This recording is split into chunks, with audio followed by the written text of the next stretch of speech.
Mike, I love the way you put the screws to Disney. Because this, it should be a thing with your family and kids, and not, and unfortunately, that's the way that the schools are getting too, but I love. Not in Florida, they're not, because we're doing something about it. But no, I mean, I think you're right. So, this issue with Disney, if you've never lived in Florida or been in part of politics in Florida, sometimes it's hard to quite appreciate just how powerful they've been in the state of Florida. I mean, they are the 800-pound gorilla. Whatever they want typically has gone in the political system until I came on the scene. But we had this situation where, yes, they're trying to inject ideology and sexualization of curriculum, even in elementary school. And so we said no in Florida. That's inappropriate. And look, I have young kids, and I mean, I can't even conceive of talking to my kids about transgenderism and some of this stuff. It's insane that they would be doing it. So we had a bill, Parents' Rights in Education, that basically said not going to happen.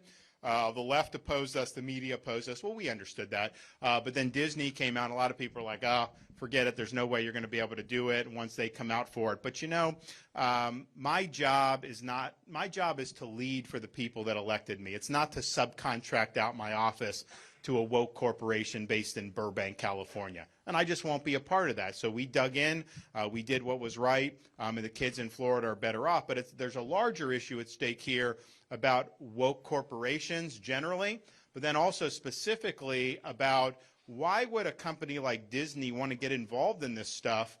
That's not in the best interest of their shareholders. It's supposed to be a family company. Why would you want to alienate your core audience of parents when you're doing it? And they've had a lot of financial problems since. They've had a lot of problems with their programming because it's all about an agenda rather than doing what I think is more marketable and what would be better. So you've seen kind of these companies be skewed in different ways. This whole ESG, have you guys heard about ESG, environment, social governance?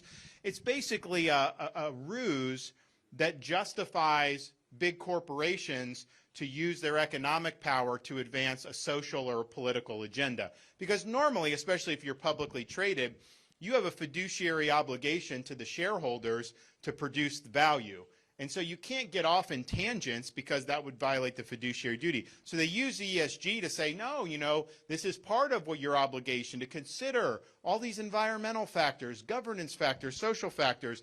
And they want to go after Second Amendment. They want to go after fossil fuels. They want to go after agriculture. They view agriculture as a huge problem because of greenhouse gas and all this other stuff. They don't want meat.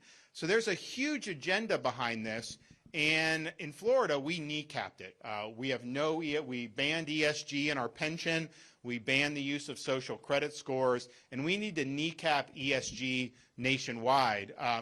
Nikki Haley, she's being supported by BlackRock CEO, people on Wall Street banks. That is ESG central. Those folks want to use their economic power to be able to impose policies on you as Americans, which, first of all, these are bad policies. But it's even larger than that, because if you elect people in Iowa, not that they would do this, that impose bad policies, if Mike imposes policies on you, you could vote him out.